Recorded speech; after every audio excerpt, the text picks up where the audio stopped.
So anyway, before we start, I just want to encourage you, if we're right close to the end of the year, if you're thinking about doing some donation, please help us with that. We have electrical situations that need to be addressed in all of our buildings, and especially in the main temple, monastery needs work.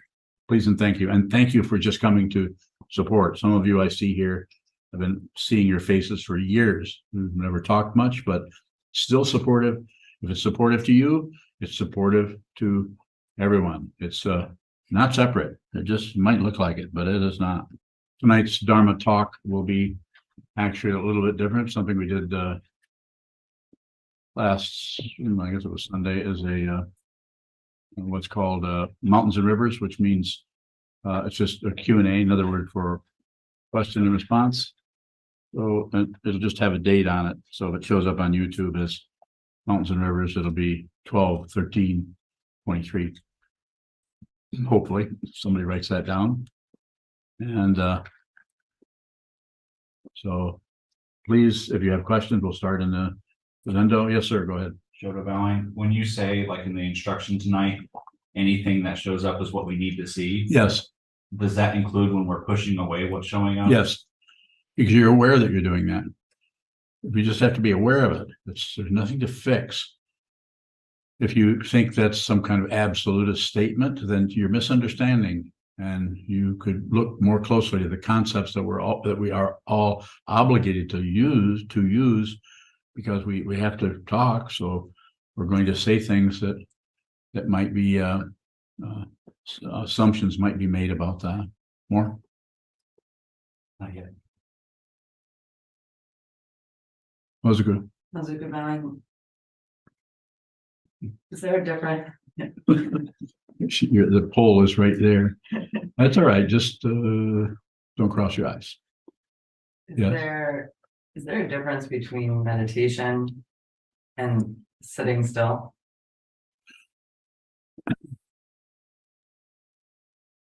Well, sitting still, you may be more indulgent on your thoughts and your ruminations about what's happening, what's going, what you should do about what she said, or you might get more more magnetized or drawn into the stories. Whereas if the instruction is to watch what moves, and also you've heard me say, don't add, subtract, divide, don't do anything with it, don't add on to it.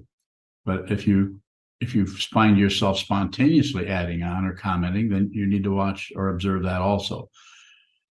So just sitting still is, I'm not saying that wouldn't work with some people as an instruction, maybe. Is there something else you'd like to know that I've missed in my response? Those are good bowing. I think my question is in the area of how much effort or attention to put into returning to not adding, subtracting. That's what I'm saying. It's so different with each person.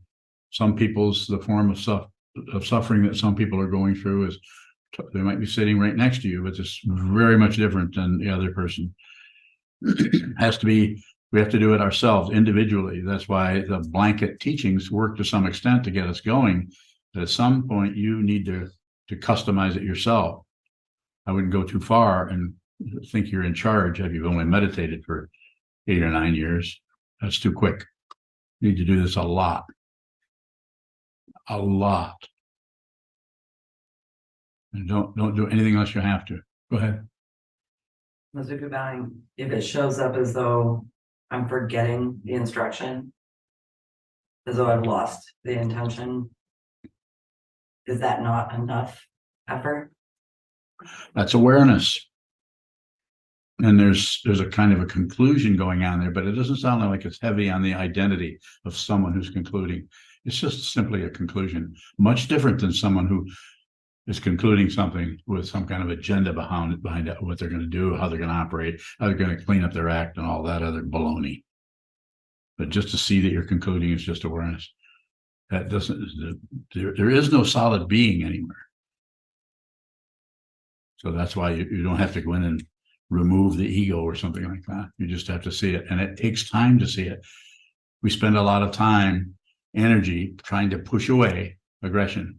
what's happening in our mind, trying to explain, justify, blame, several other words that apply in the area of one of the three poisons, which is called passion, the emotions, grasping, clinging to something, hanging on, passion. And then, of course, the third one is ignorance, or distracting yourself, turning away, or looking to some, could be any number of structures happen there. And different with everyone. There could be similarities, but you have to do this yourself. This is why it's important to have a teacher who can meet you in the middle of your manure field without fixing you or giving you a bunch of things so you won't feel so bad. That doesn't mean that there wouldn't tell you something. Maybe there is something. As in Atisha's 7 points of mind training, he quite often, especially in the relative bodhicitta, he quite often addresses ways that you can work with different kinds of negativity. So it is done. It has been done. I might do some of that individually. If you're sitting in front of me in the hojo and you're having a particular kind of difficulty, it's very likely that I might give you some specific direction about it. But if I never see you, then you're not going to get that direction. Does that mean you're doing something wrong? No, there are no mistakes. You're doing exactly what you need to do. Buying into it any other direction just reinforces the negativity, reinforces the relative truth as being superior to a fundamental understanding of what this is. And what is it? It's not separate. No separate items, people, thoughts, emotions, anywhere. Nor is it one thing. Take no position. Just receive. That's why you have all these receivers. If you notice, the sense of seeing can't produce sights. Sense of smell doesn't create fragrances. Sense of hearing does not produce sounds. The sense of thinking does not produce thoughts. And if you think it does, you're going to be trapped by it. And why am I snickering? Because it's so obvious. I'm not saying you might not have to look at this and look at the wall and watch your own mind stream flow this way and that way and this way and that way for a long time before you see that it is unreal. That is not a conclusion. You stick your hand in extremely hot water, you don't conclude that it's hot. It's hot. Yes. Was it goodbye with the instruction not to put Post-it notes on everything, or to just not push pull or look away? Yeah. Is the intention to look for that, to try to find ourselves doing that? Say more. Well, sometimes it just looks like nothing very remarkable is happening on the cushion, Yeah. and I wonder if I'm just not That's looking, awareness. or No, you're doing fine. Just continue to do that. That will not last. I mean, that might persist for 15 or 16 months. It could persist for years, but it won't last. This is why I say don't do anything unless you have to. This allows you to actually just hold your damn seat instead of we're sitting. Well, I've been meditating for 3.5 months now, and I feel worse than I ever did. That's why you need a teacher. It's like someone climbing a mountain. They go 38 feet up the side of the mountain, and it's a quarter of a mile up the side of that mountain. And they say, what? I'm not at the top of the mountain yet. Maybe I should go back. Maybe I shouldn't even do this. And perhaps you should not. But once you start, just better to finish. Just keep going. It's your mountain. It's your interior pile of stuff that you need to wade through, walk through, climb. That's the teaching person. He, she, they, if they're a true teacher, someone who's seeing this, smelling it, tasting it, thinking it, who can't get away from the truth no matter what, no matter how much relative truth pulls them this way or pushes them that way in the form of their thoughts, their emotions, their life stream, or their students. You can't budge something that does not actually exist. You can't move it. You can't affect it. But it doesn't miss anything because it is consciousness only, showing up in the form of a separated being.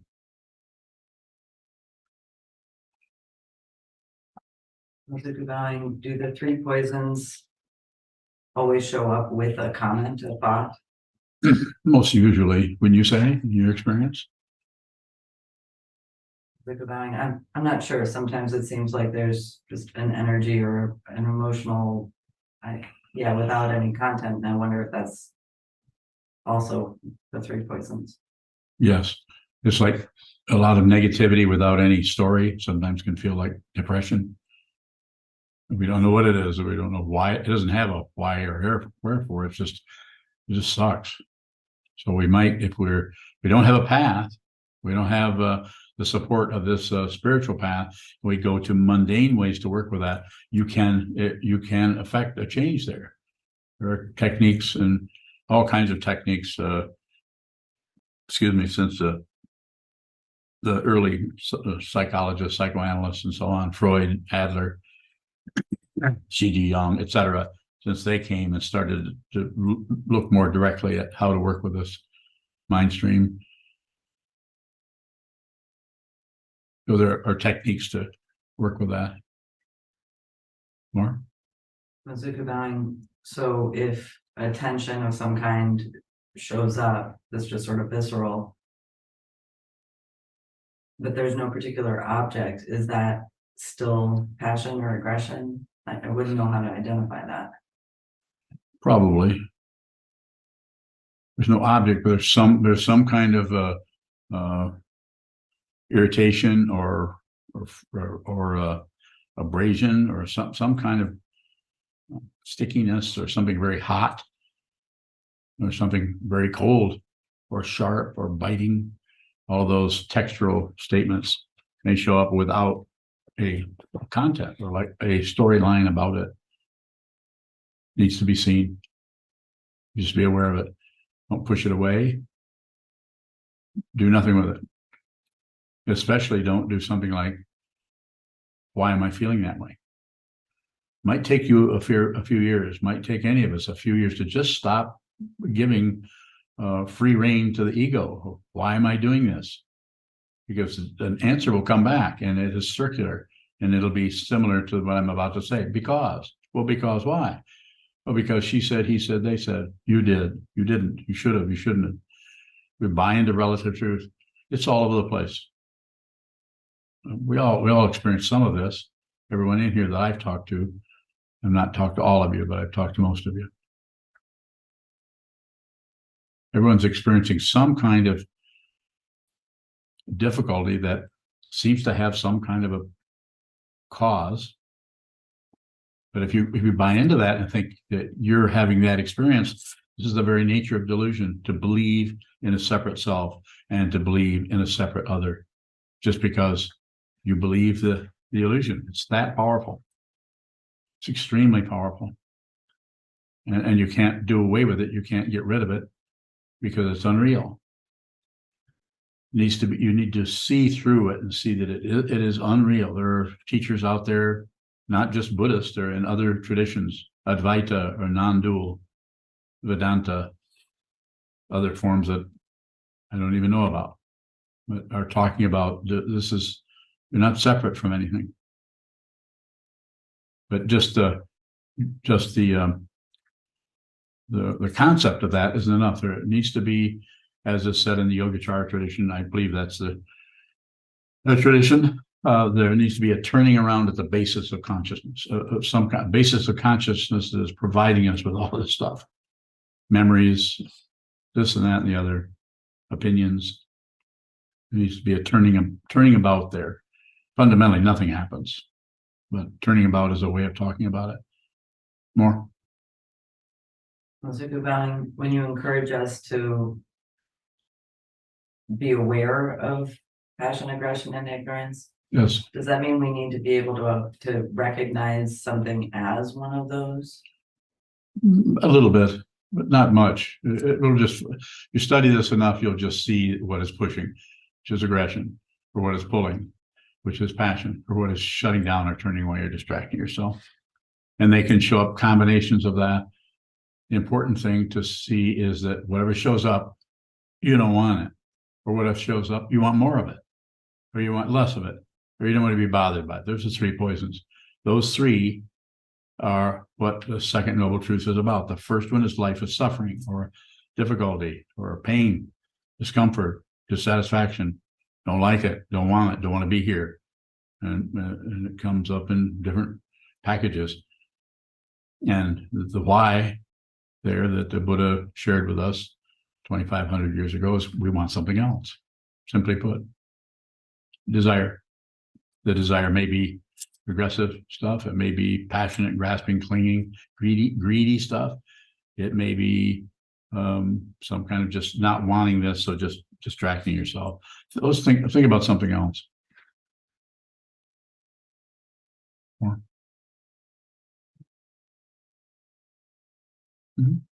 Use something. In my words, I think you said that there are emotional dynamics that I haven't seen clearly. Do I need to step into those somehow? The way you're asking the question and the way we've talked about this before, I would say no. It's just a matter of just continue to go. Now that may show up spontaneously. Then that's a different thing. Then you just need to be aware of that. But as far as me telling you, giving you directions, the most powerful direction I can give to you is train your mind, see the truth yourself, take it to the wall. Don't believe your thoughts. Don't disbelieve your thoughts, which is another form of belief, thinking they're unreal, pushing them away or trying to make some kind of excuses about it. Just receive much as you can. More? It seems like often those are unpleasant, and so I want to avoid them. Yeah. And I wonder if that's just something to look at. Yes. Yeah. Don't push them away. Don't do anything with them. It's a deeper, closer understanding of the word responsibility, and not, you're not to blame. It's just that it's in your consciousness. In other words, this body-mind complex that has this consciousness that's working through this by receiving, very little producing going on. If you're receiving that you're hungry, then you might get some food. If you're receiving that something is about to threaten you, you might run away. You might stop that situation. Many things that will happen situationally because the consciousness has a temporary and unreal location in a human form. But it's unreal. It's realistic. This is why it's so entertaining for us to watch a movie about, say, it might be very entertaining to watch a movie about adventure where people are getting murdered. Well, it's a movie. It's unreal. So we somehow that have some entertainment quality. Some people don't want to do that. Some people cannot watch a horror movie because it's just too scary, even though they know it's unreal. But it's not entertainment to those people. They don't want to watch that. Are you one of those? No. So is Unyo. And who else did I talk to recently that didn't want to watch scary movies? Oh, that's right. It's me. I don't like to watch them either. They are scary. Can you watch a Stephen King movie all the way through without running to the refrigerator, pretending you're just hungry when really you can't stand that next scene? Come on, you guys. It's scary. A really well done movie like that just takes you right out of your seat, right into that movie. There's several of them out there that are extremely powerful.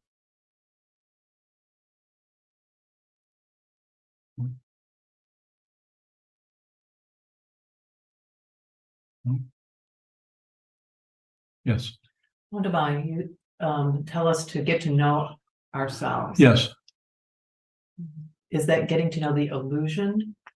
Or, Yeah, whole is it the thing. same thing? Whole thing. You'll look at that you'll think is not an illusion. That's you, and then other parts will be more changing or seem to be wobble a lot more. So that's probably the illusion that's been being pointed to by either by this person or the teachings themselves. So you don't have to get rid of something that's unreal. Just need to see that it's unreal. And the main misunderstanding or mistaken identity is to think there's a solid being. There's a being here with hands who can do this, and with eyes, nose, tongue, body, mind, all of that. But there's no solid. The consciousness that is here is not an identity. It's not a person, and doesn't even belong to anyone. It's just kind of on loan to this body mind or on loan to this body mind. But when the body mind in 20 minutes dies, or in 100 years, like we just heard, who was the fellow who just passed away, was 100 years old. The Kissinger. Huh? Kissinger. Kissinger, yeah. Kind of a very confused person who lived to be 100. Did Kissinger go away? No, Kissinger is still abusing somebody somewhere, probably, but just doing it in an intermediate state or in the realm of hell. Is that happening? I don't know. I don't need to know that. What I need to know is, can I help you? I'm here to help you. And I'm not here to sell you anything or convince you of anything. You need to bring your own curiosity, your own intelligence, your own prajna or wisdom mind here into this arena or the three jewels, the Buddha, the Dharma, and the Sangha.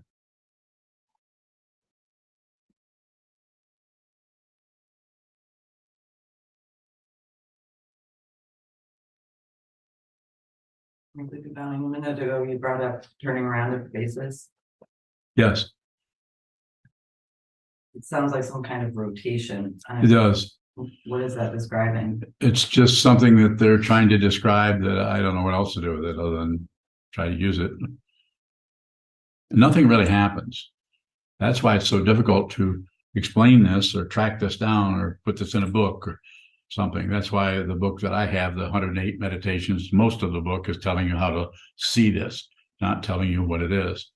There's a few chapters that talk about that, but most of it is sit down, hold still, watch what is happening with the movement of the mind so that you can eventually see that what you are watching is an illusion and that which is watching it is consciousness only. It is not a person.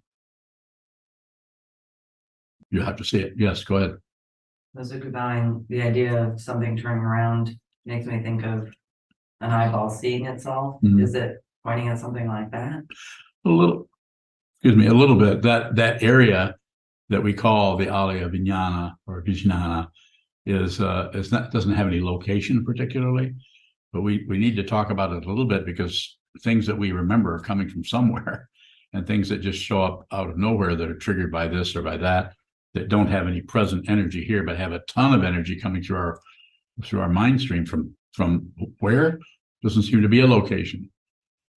So what we do, if it's intense and it's painful or scary or whatever, we'll give it a location right here and we'll actually give it a cause. We can attribute what the negative feeling can be the way that person looked at me or what that person did at work the other day. When I was trying to do this, they interrupted me or interfered with what I was trying to do or understand. Very, very difficult. And there's no way you can maybe a little bit, you might be able to talk yourself out of that. Maybe a therapist possibly could help you see where you're creating a lot of chaos in your mind. Are you able to do that with clients you have sometimes? In some ways. Amazed, but if they're not really ready to meditate, you can't necessarily suggest that to them.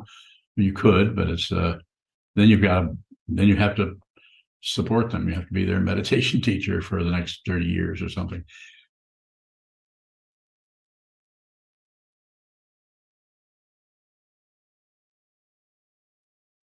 Yes. Beyond bowing, this question's kind of inspired by a movie that I watched this weekend. And What is it? it was called A Tiger in Paradise.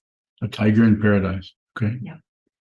And I was wondering if we can't see things how we are, or if, like, the refusal of ignorance to see things how they are is something that we pass on to our children and to young people. Is there some sort of generational almost transaction happening there in our just refusal to see?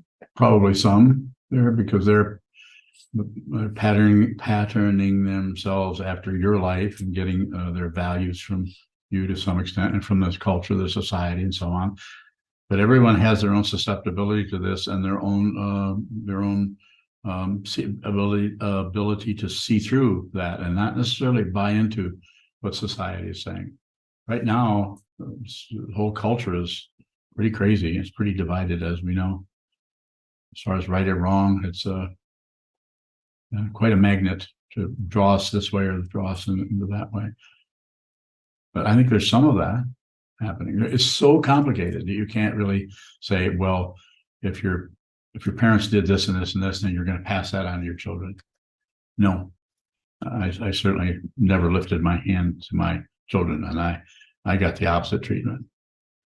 So I've said that before, but so you could say, if you wanted to write a book about it, you could say, because I got that, I didn't do that. So I had to really get that. I mean, you could go on and write all kinds of stage plays for that, and I'm sure it's been done all over. It's what is called drama. More about something more specific you're thinking of? Not exactly, but being by now, I'm wondering, how does taking our own, I guess you would say, salvation into our own hands affect the I don't know, the liberation of all beings? Well, ultimately, you aren't separate from anybody, no matter how evil they are, no matter how saintly they are. Not separate. Consciousness belongs to no one. Do not believe what I'm saying. I'm not asking for belief. I don't want any followers. I'm not going anywhere. I don't need any club members. We don't even have membership here. There's no dues. That doesn't mean we don't need help. We need a lot of help. So, but it needs to be a mutual understanding. And so what you're asking about, I would say, just do the best you can to see the truth yourself, and don't do anything you don't have to do. Look at it closely. Go slow. Have the traditional word is patience. That means you're not doing much. More. You bowing. Why would anybody want to wake up and see that their life is not their own?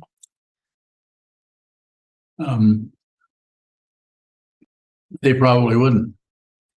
Most people would like to, as you probably noticed, billions of people would rather just bury their heads in their culture, the sand, until bombs start falling on them. And then they might have to do something different. There are people hiding out right in this country. There's not recently not been any really heavy threat since probably World War II. All the other wars have been were at a distance, where that one was almost slipped into our back pocket at some point. So why would anyone want to see that? The why is maybe goes beyond the way in which you're asking the question. People want the truth. You wouldn't be here if you didn't want to really know what this is for yourself. There's no promotion going on here. You see me promoting anything other than you find out? And you ask me, how do I do that? Sit down, hold still, and watch the insanity in your own mind. I might use the word insanity. I might not. I might say, watch the confusion. I might say, watch the conflict. I might even say, watch the conflicting emotions. Like it. People will even come out and say, well, a part of me wants this and a part of me wants that. Well, technically, what is that? Is that schizophrenia or what? No, I don't know what it is. I'm not a psychologist, but I can tell you what it is using common, ordinary language. Confusion, and probably a lot of suffering or grief, or feeling just miserable about something that is in your mind stream that you can't find a cause for anywhere, unless you think the way you were treated by your mom or your dad or your culture or something is that they're to blame for how you feel. And there are people who do that and will go out and harm other people, will harm a whole race of people or a whole religious orientation because they think they're to blame for how I feel. Well, Not about that. anything. Okay.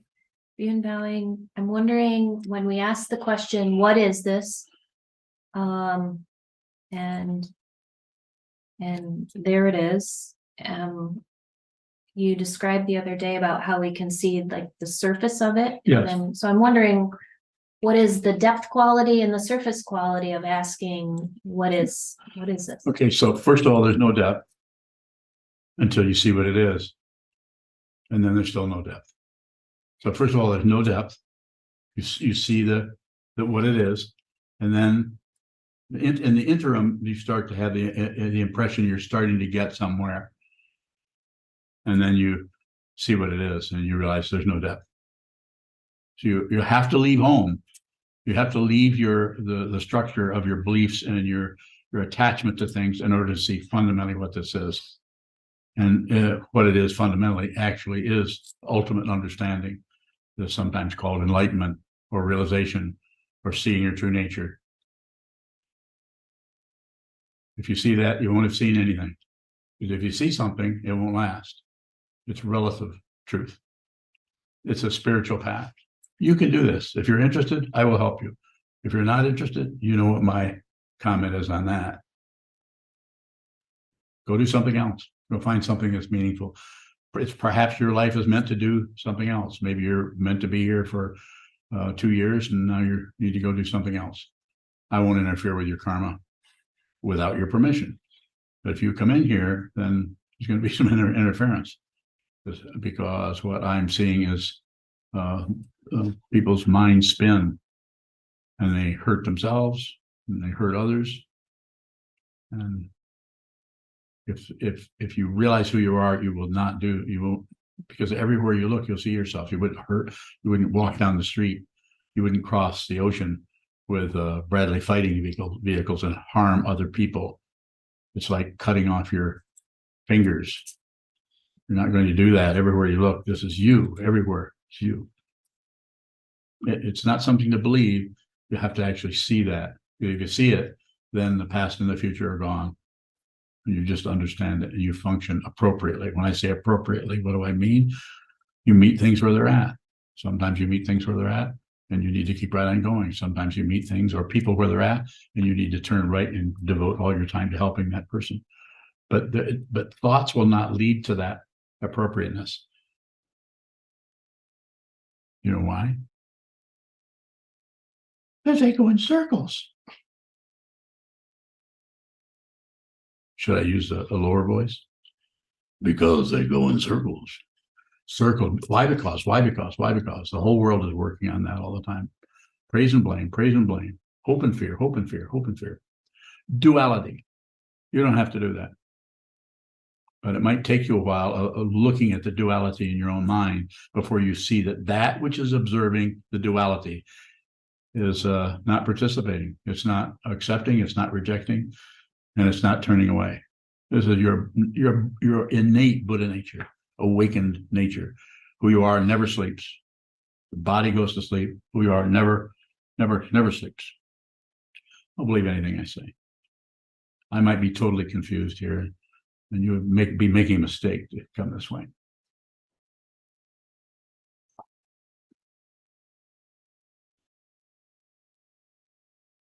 Is that kind of reverse seduction?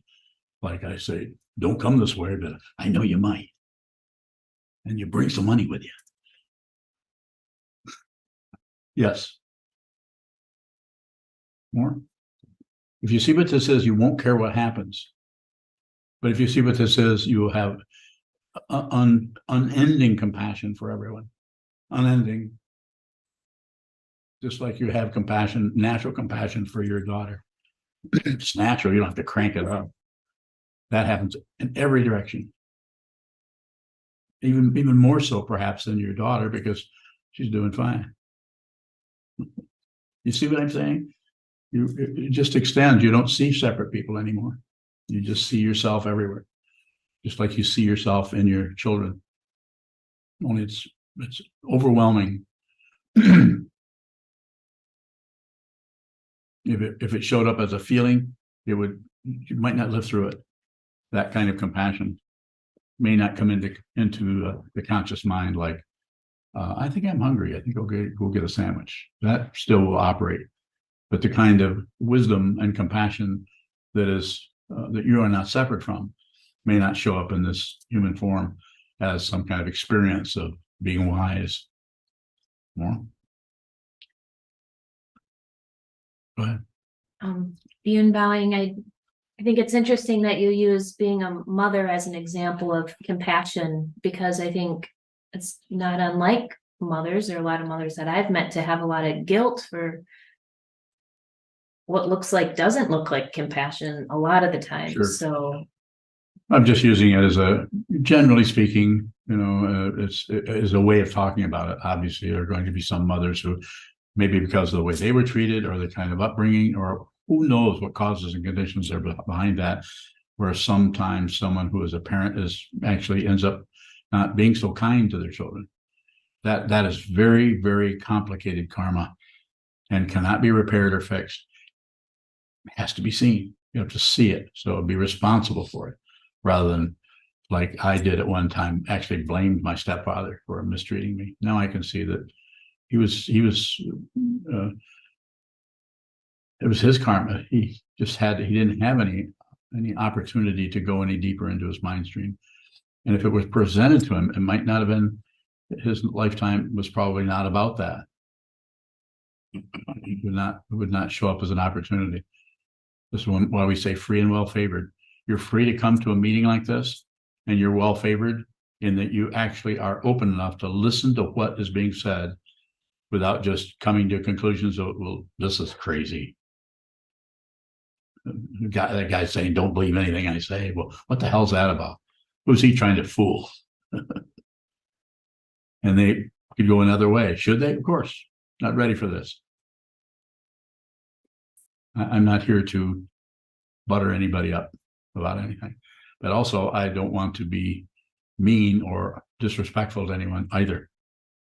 So we need to really meet people in their confusion if we're going to accept them. And if we haven't met ourselves in our confusion, if we're not responsible for what this lifetime is, I'm not saying believing in a self or feeling validated or justified or vindicated or any of those other words, but actually really see who you are, that you are not separate. You're not a separate being.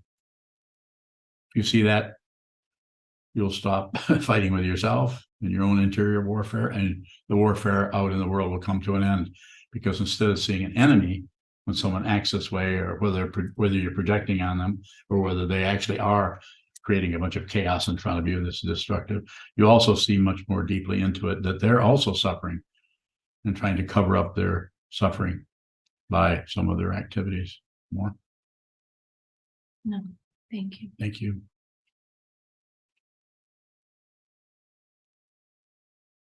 Anyone on Zoom? We have a few minutes left. Junchu. Junchu bowing. If certain situations trigger intense emotions, if I were to see more clearly what is maybe the structure of what's causing that emotion to be triggered, would that lessen the intensity of the reaction? Not necessarily. You could spend your whole life, as people do, you can spend your whole life trying to figure it out and see what's causing it. It's not, the trigger is just this happens, that happens, this happens, and the resonant of this particular trigger or this activity shows up, and it actually triggers things that are hidden in deeper layers of your consciousness that you're safe from, as long as nothing triggers it. But when something triggers it, instead of seeing that as an opportunity and being grateful to that person for helping you see your intense buried bullshit, instead we want to fight with them because they've made us feel bad. They've triggered that. So that's why once you have a true teacher, then everything becomes your teacher. It just takes a while because everything is telling you that. But it just tells you in different ways. Sometimes it can feel very confusing to have a triggered emotion show up and feel helpless because you have this intense negative feeling that wouldn't have been there if she, they, them, or this situation had not showed up. Then you wouldn't be feeling that. So that's a way of looking at it, which reifies, substantiates, and validates relative truth. Well, if that didn't happen, this wouldn't happen. But even the Buddha said, when this happens, this happens. If this happens, then that's going to happen. When this happens, it's just a way of saying, a simple way of talking about dependent origination. You cannot stop it. You might be able to hide out from it the rest of your life by finding something to distract yourself. Just dedicate yourself to making violins. Is there anything wrong with making violins? No. What an amazing craft to do that. But you could just absorb yourself in that. Is that wrong? Not at all. But that, whatever is happening in that life, if that is being used to cover up things by hiding out in your craft, also not wrong. It's just that you won't realize your true nature, more than likely, unless I'm missing something there, and I could be. Probably am. Come to think of it, I'm totally wrong. Now that I think about it. Forget everything I said. If you can. Aren't you bowing? Yes, The more we're able to just feel or just look at the intense emotions that get triggered, yes. does that is it almost like helping them run out of steam? I think there's something to that. And you wouldn't be able to even state it that way if you hadn't noticed that if you just watch it, you don't lock and load, you don't go to war with the trigger. As is sometimes said in other venues, don't blame the messenger for the message. Don't fight with the messenger. But the fundamental misunderstanding there, and you've heard me say this before, and I'll say it again, is that there's no solid being. It's a misunderstanding that there's someone. But instead of seeing that, we just reify the someone and empower the illusion of a separate being who is not going to put up with that. A separate being who's not going to take that and will blame, will use the consciousness, whatever arises in the consciousness, to personalize it. Like if you feel anger, I'm the one who's angry and it's caused by him or by her or by that situation. We just continue to rewrite that scenario over and over and over again, harming ourselves, at least causing some sadness and grief, and harming others when there's no solid being there, and there's no solid self, there's no solid other. Has to be seen. You can talk about it conceptually, which is people do. There are lots of teachings that talk about this, and some of them talk about it in a really amazing way, very magnetizing, and some people that are talking this way seem like they're saying the truth. It looks like that what they're talking about is true for them, but whether they can help you with that, that's hard to say. They may and they may not. Have to have a pretty good connection with a teacher. Thank you. Thank you. Zeb is asking, what do you mean by it when you say lead with the awareness? So leading with the awareness is something I say often, as Zeb is asking about, and the simple way of talking about it is our thinking process is muscle bound. We want to think about everything all the time. We're always operating out of some kind of low level paranoia. It doesn't mean we feel afraid of anything, but everything is kind of suspect. Why anybody's looking a certain way, acting a certain way, is kind of suspect. So we're leading, we're protecting ourselves with our thought process. We're actually projecting onto things rather than receiving them as they are, which is, you don't know what they are. You don't know what anybody is, who anybody is. If you think you know who anybody is, you're looking at your projection. We think we own our projections, instead of realizing that those situations are dependently arisen. They don't belong to anyone. And if you realize it, then the projection may come and may go. But since you don't believe it, you don't disbelieve it, you don't ignore it. It's like clouds in the sky. May have a sharp edge. Clouds usually don't have that, but it may still carry some kind of a power or weight or momentum, but you're not interested anymore. You've seen that. You're not interested in that. You're not going to be subdued by your emotional dynamics.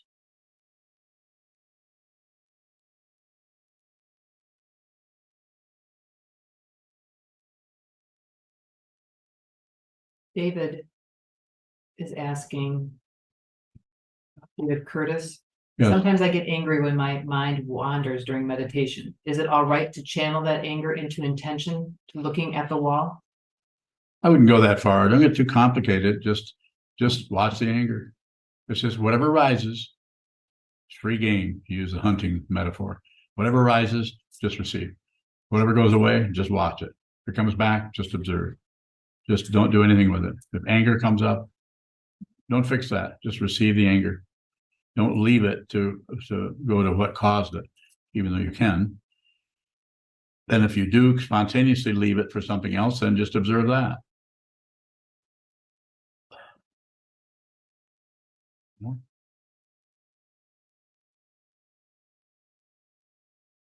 Anyone in here? Anyone else online?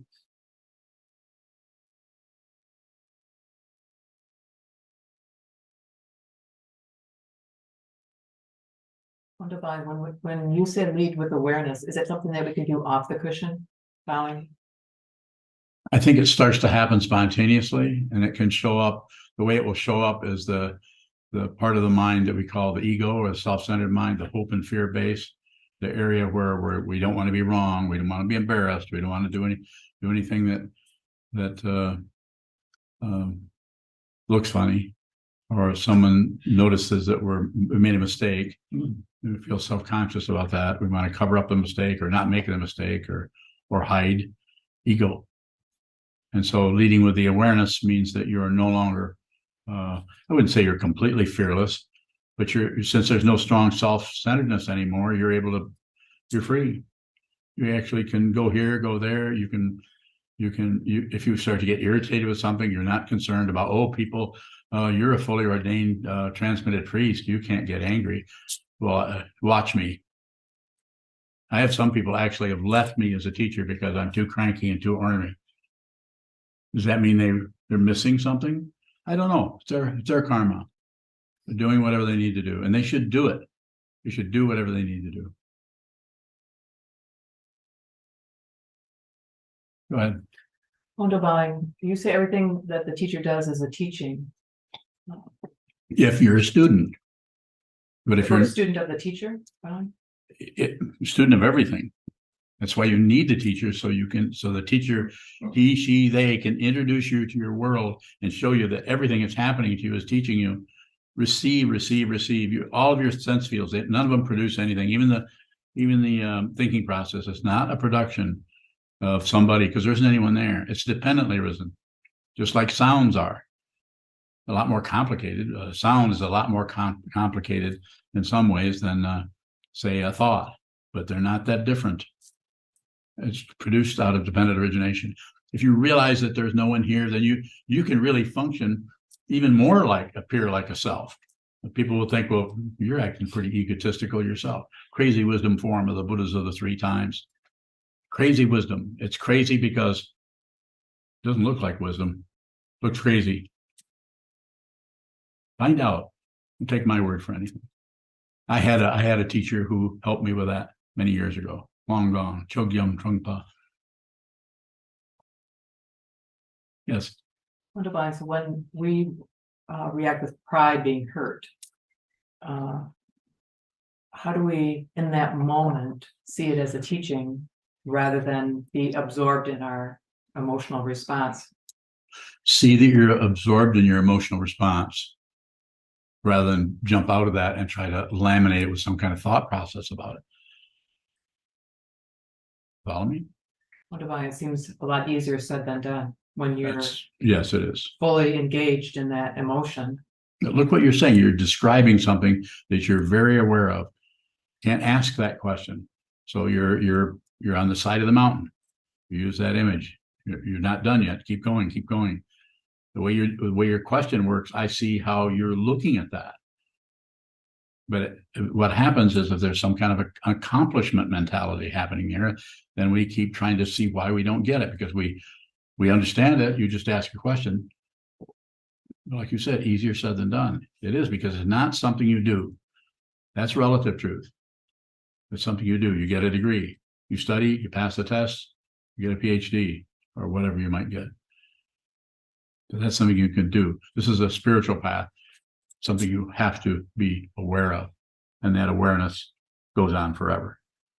It's called Vipassana, Mahavipassana. These are just traditional words that talk about the nature of consciousness, the nature of awareness. Wonder by, so is there something that we can actually do though when we see that we're reacting, we're 100% or 150% involved in that emotion? When's the last time that happened to you? Last night, Okay. What'd you do about it?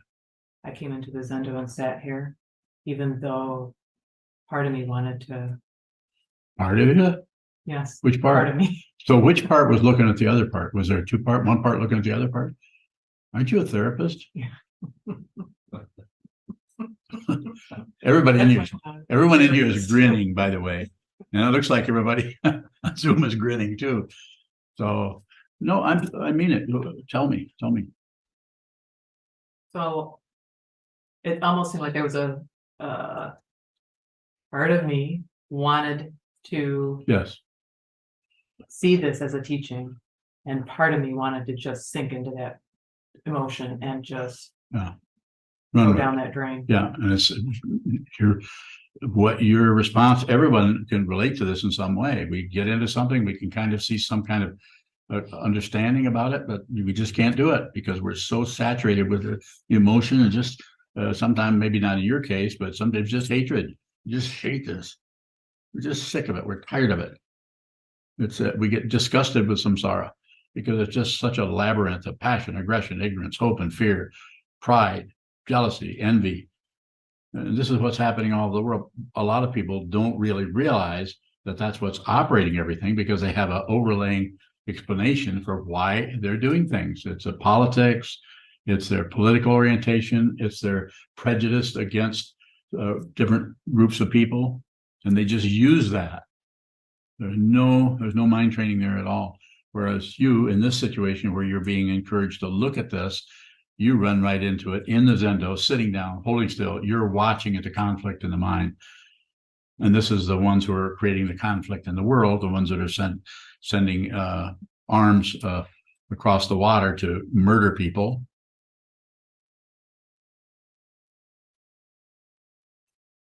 Pretty heartbreaking. On the other hand, the causes and conditions that get our whole country into that kind of thing it's too complicated. One person can't necessarily just turn it around. So there's no praise, no blame. It's just heartbreaking to see. And I would say, if you're listening to me, train your mind.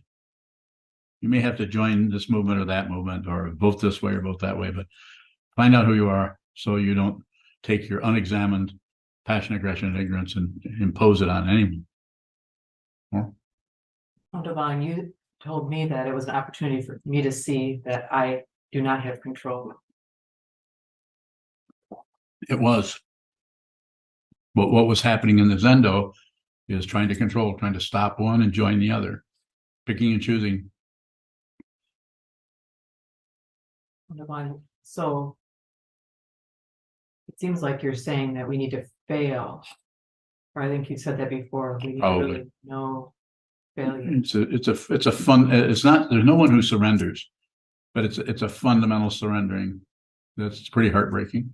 But you can. It's not something you can do. It's just something that just eventually comes about, and it comes about through awareness, through being aware of the polarity in your mind. You are creating this polarity. You are pushing away from this and pulling on that passion, aggression, and in the interim, there's ignorance comes in where you just stop looking at the whole thing and go have a sandwich or go for a walk. More? So is that at that point we can see the illusion operating?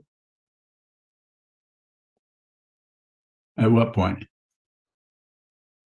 When I'm sitting here looking at the wall and watching that. See the illusion, but don't come to a conclusion about it. Like, I've got to stop deluding myself. Just receive the illusion. Receive the clarity about the illusion. Don't do anything with it. It's really none of your business, but it feels like it's claws going down your back. It feels like it because it feels personal, because we think we are somebody going somewhere. Big misunderstanding. More. So you're also saying get to know yourself. What are we looking for in that moment when we say get to know yourself? The only teaching I have there, you might be able to find something else I've said, but just watch what moves. Sit down, take everything that you think of as you, hold as still as you can without being rigid and without being too artificial, and just watch what the mind continues to do. And do that from now on. Wall gazing. It's like Bodhidharma back in the 5th century, looked at a wall for 9 years. That's not very long. And at the end of 9 years, he saw You don't know. illusion. We don't know. We really don't know. If you read his, translations of his work, if those are his, somebody's understood something. If you read those translations.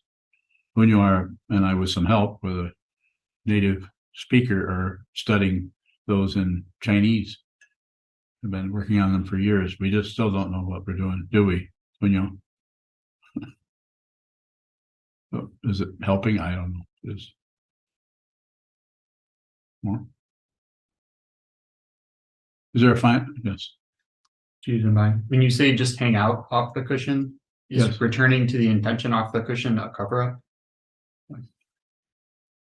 I think it's so different with each person. I mean, for some people, it could be. I'm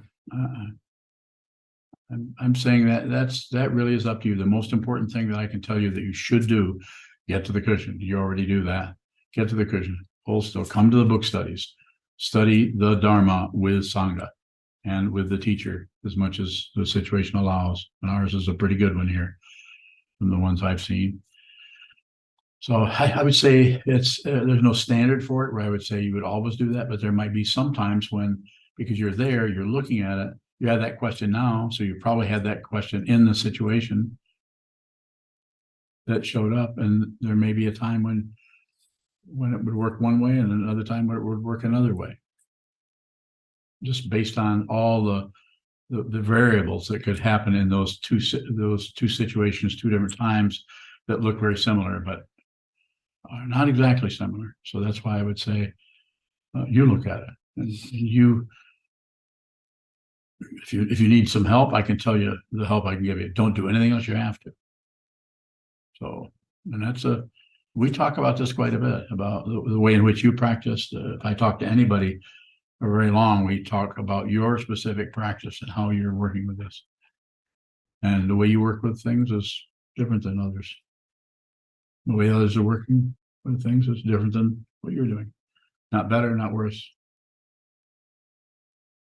Yes. Jan from Germany asks, I'm dealing with schizophrenia 20 years. Last 10 years meditating. Now everything falls down on me because a social worker just effed me up. I feel completely lost. Can you give me some advice? There's a whole lot that I don't know about you. I would need to know a little bit more. But I could ask right now, are you practicing eyes open meditation? Shikantaza or something close to eyes open. No response. Well, there's a 2-minute delay between. That's a long time. I mean, I could have died. You have to ask one of these guys. I'm not going to die yet. I got a few more. Few more moments. Is that Sanho? No. Sanho, I know you can't see me right now because you're sitting behind Freedom Mountain, but I can see you. Yeah, there's your hand waving. Did he come back yet? Do you want to ask his questions for him? What was your question? What was his question? In dealing with schizophrenia? No. I practice, but currently not practicing much. Is that what he said? Yes, so he did not clarify whether it was eyes open or not. That's very important. I mean, it's not, if you have Eyes your open. eyes open, good. And but he doesn't say, or they, is it a man? I don't know. Jan. Jan. Jan? German? German. He says he's Czech. Okay, so I mean,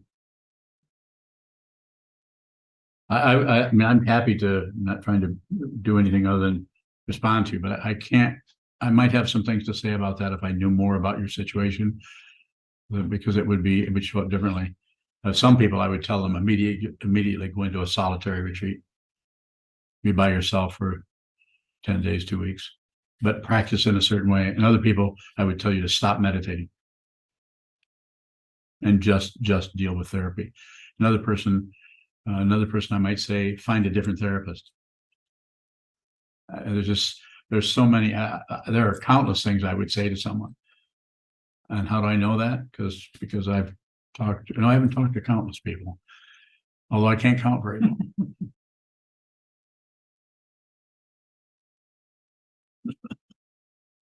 Only Sano can have that kind of a chuckle. Is there nothing else? Anyone else? Does anyone else have I'm happy to go on, but I'm also, since we've been doing this for an hour, I'd like to say, I don't mind staying here and responding to questions if you have them. I'd also say that I'm fine if anyone in the Zendo wants to leave and go somewhere else, have something else to do because an hour is up. Or people online want to go a different direction. That's fine if you close down your screen and go. And those of you want to stay, I could stay another 10 or 15 minutes.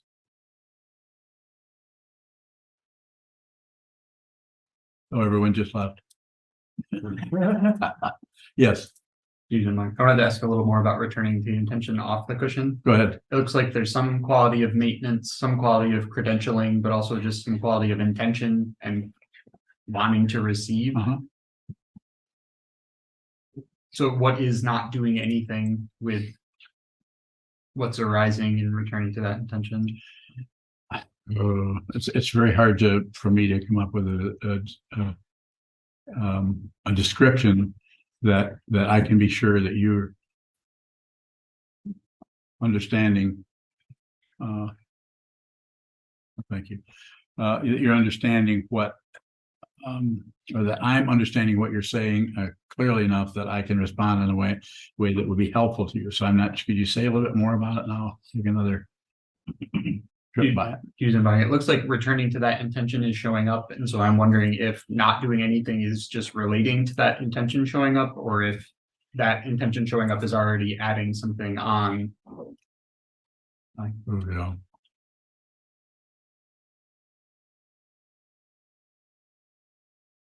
So I don't know if I can go into the either or part of it so much as I would say less is better. Less, don't do anything with anything if you can. Get to the cushion. I'm not talking about that, about cutting back in your meditation for you particularly. But I can't, I'm not getting close to anything as you ask it, knowing you pretty well, that I would say that I would do anything with that other than receive it. More if you have it.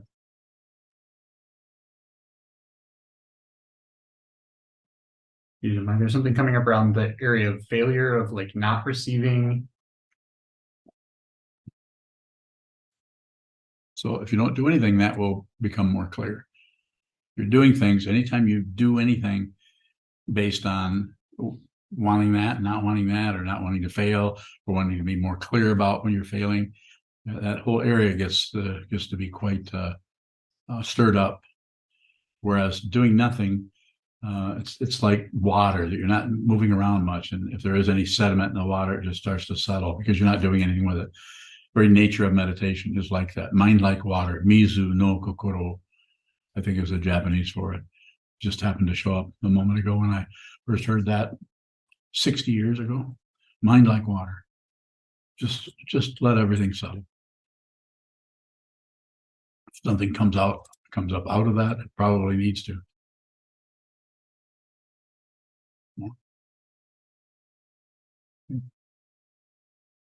Okay, then we'll close.